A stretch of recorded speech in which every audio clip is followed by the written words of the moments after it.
this is kind of frustrating. We just left Bridge City, Texas, where it was super congested with lots of barges and all kinds of big boats moving around. And then we're right next to a little lake. Well, it's a big lake, but then there was some fog on the water, so I couldn't see the buoy. And Travis was downstairs making an amazing breakfast. And then we had the jib up, and it wasn't really doing what it was supposed to be doing, so we brought it in, and then we get out on this opening here, and we're going straight for several miles, and the wind was a constant 6.5, like steady 6.5, right off of our bow. Not off our bow, like not on our nose, but a close in reach, I guess is what it would be. Don't quote me on that, because I don't know my points of sail. I know you got the sun point of sail and the not sun point of sail.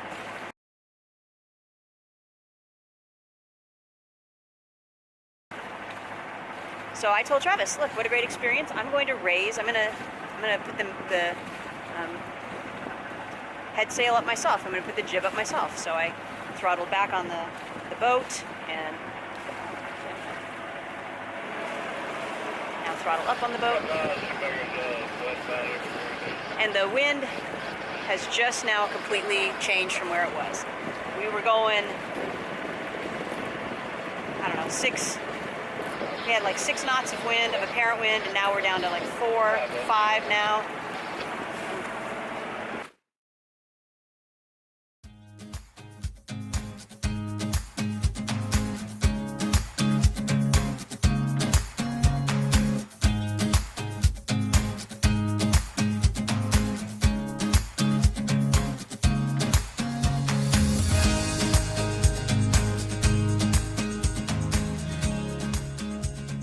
A short day today. We left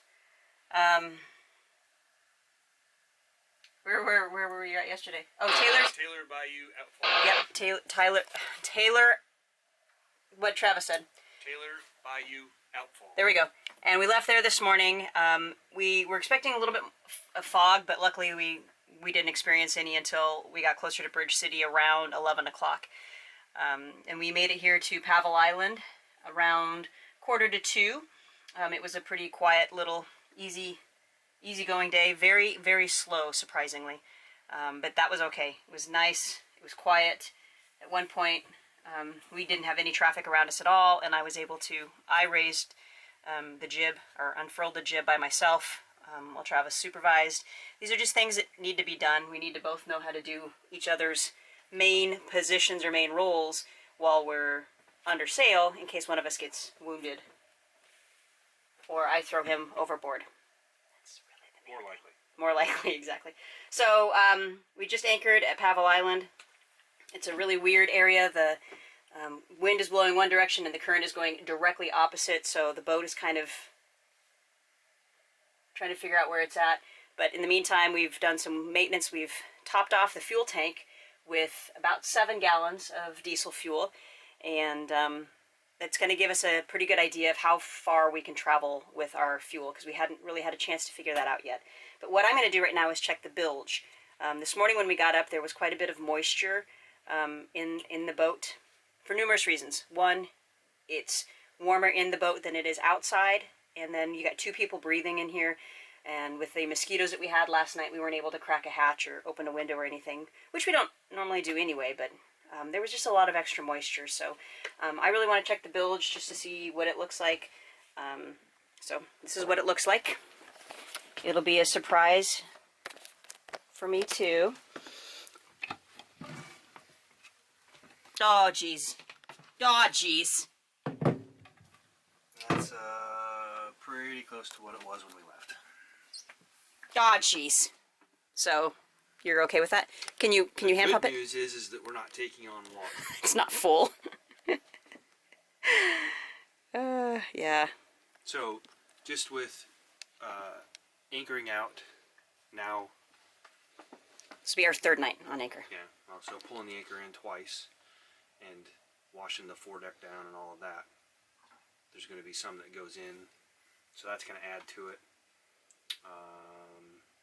Yeah. There was quite a bit of sea spray yesterday, you know, just spray from the water on the side of the boat and whatnot. So that can get into the anchor locker, which is up front, and cause it to just kind of, it all funnels back here into this area, which is good, because then that way we know we can come in here and look at it and see where it's at. So. And there's probably water coming from the stuffing box, just a smidge, and yeah. Do you want to pump it out or no? Probably not enough to do it yet. Okay. And when I asked that, there's a pump that's down there at the bottom that Travis can use, a hand pump basically, and just hand pump from the cockpit is where the controller is, and then it sucks out as much of the water as possible. Are you doing it? That end needs to go. That's fine. Not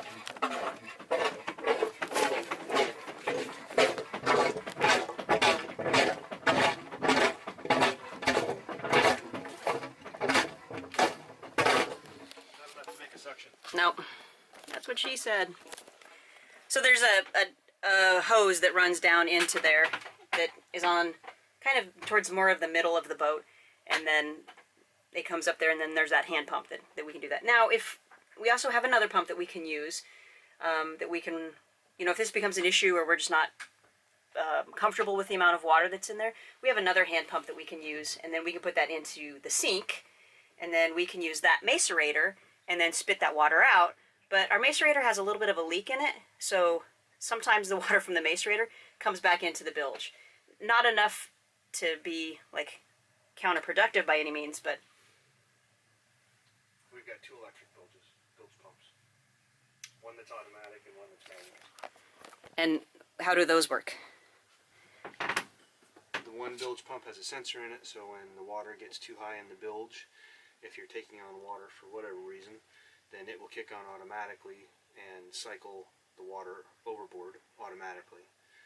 And then the previous owner installed an additional bilge pump that is not automatic, but is on a switch. So you can flip the switch, and then that bilge pump comes on.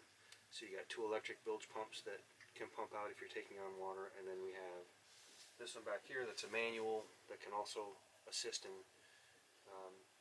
removing water from your bilge if you're. That's really, that's not for. There's For this small amount, that's if no such thing as a dry bilge. yeah, that's for if you have an enormous amount of water, or if you're actually taking on water, kind of thing too. Yeah. Yeah, as I have alluded to many times before, it is really alarming how many holes are in a boat and how much water comes in to the boat through those holes. So, all right, well, I'm going to close up the bilge and then do some cleaning, and we're just going to chillax the rest of the afternoon/evening. Okay.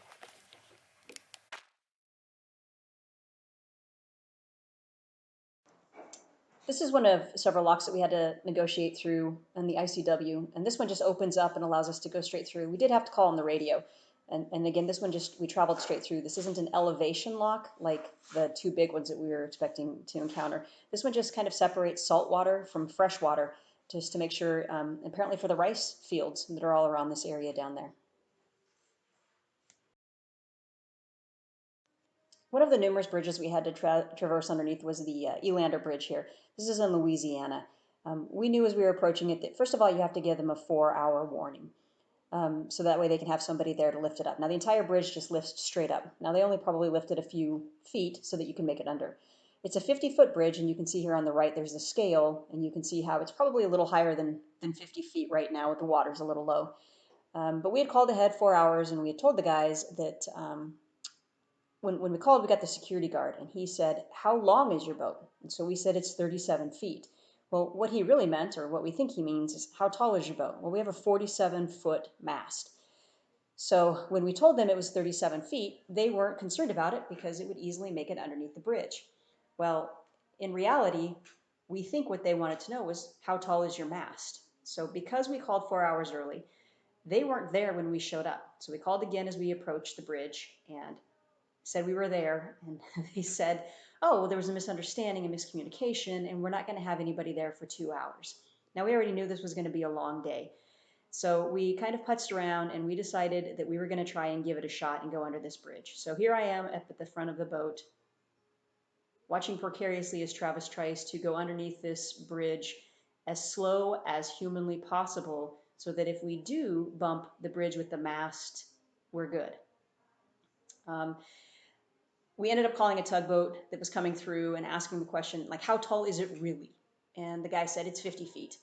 And then another sailor came across and said, we have a 49-foot mast and we make it, so you guys should do it. We made it through under there without any issues, and then I went downstairs and took a shot of rum right away. All right, today is Sunday, February 28th, and we pulled into Shell Morgan Landing yesterday afternoon, knowing that the fuel station was closed, the fuel docks were closed, and they were going to be closed today. When we pulled in last night, about 5 o'clock, under a lot of wind and current, and just, again, the wind and the current are very noticeable here in the ICW. When we pulled in, there was a large power boat that was taking up really basically both of the transient slips that were available. So I walked over and asked them if they would mind moving so we could move our sailboat in. He was real hesitant and basically just was like, if you'll help me walk it. And I said, well, you got me, because he's not going to leave our boat. Travis was over in this area. The boat was just getting banged up against this commercial dock. We had fenders out, but we were not prepared for that. And so, we were kind of pretty content being here for a couple days, 2 nights really. I think they're going to probably charge us $25 a night, which, whatever. For fuel and comfort, it's worth it for us. Well, the guy on the powerboat that was behind us, he ended up moving his boat back probably about 10 feet. We were able to pull in, got a little rub mark on the bow. We ready? Nope. You're not doing it. Why? So he said he was going to be here ready to go at 7 in the morning. He said, you can't leave before daylight anyway. And I said, no, you're right, you can't. He said, it's been foggy in the morning. I was like, yeah, it has. He said, I'll be ready to go at 7. He goes, I'd rather do you tomorrow morning than today.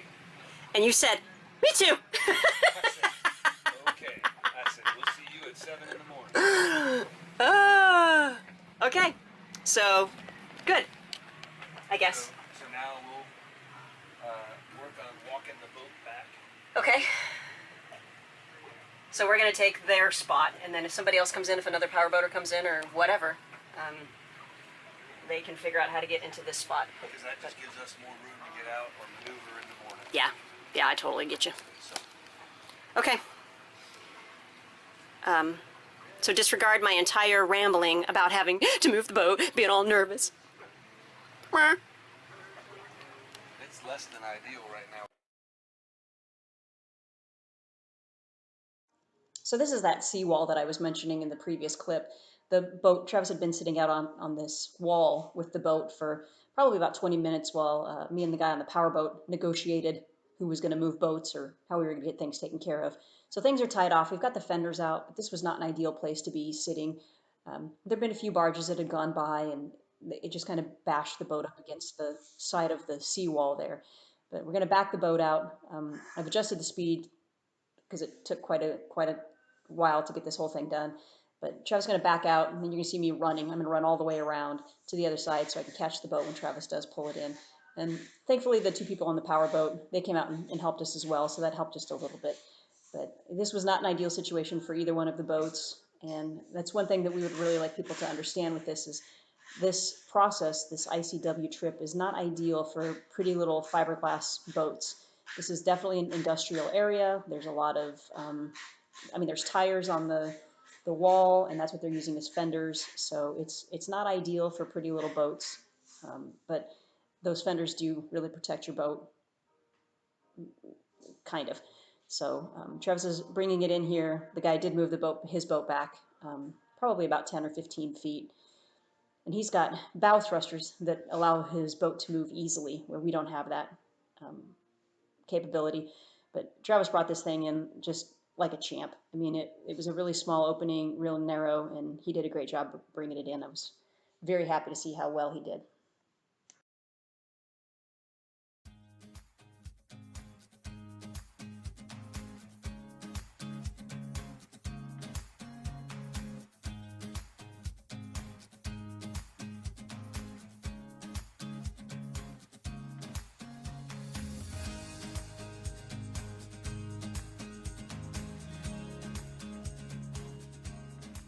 So the big powerboat that was parked in the one of the two transient slots when we got there, he was pretty upset that the fuel guys weren't going to be in on Sunday. They were closed Saturday afternoon and then all day Sunday. And I told him that when we were trying to figure out where we were going to put our boats and whatnot. And he was pretty perturbed about that. And he actually asked one of the local captains to get a hold of the fuel guys, and they actually came in, and that's the gentleman that you see here in the tan helping us move the boat. He came in and they had to do some other stuff apparently, but they fueled up that power boater and he left. So here we are walking the boat back, just trying to get out of that front area a little bit more and make it easier for us the next morning when we try to zoom on over to the other side to get fuel. So he was kind enough to come help us walk the boat back and made it a little easier for 3 people to do it than just for the 2 of us. It was pretty nice that we didn't have to fuel up this day because it was really, really windy and it would have been really difficult to try and move the boat over. So it was ideal that the powerboat left when it did. It was ideal that the guy refused. He didn't really refuse to fuel us up. He just said he would rather wait till the next morning. And it was dead calm the next morning, so that worked out really nice for us.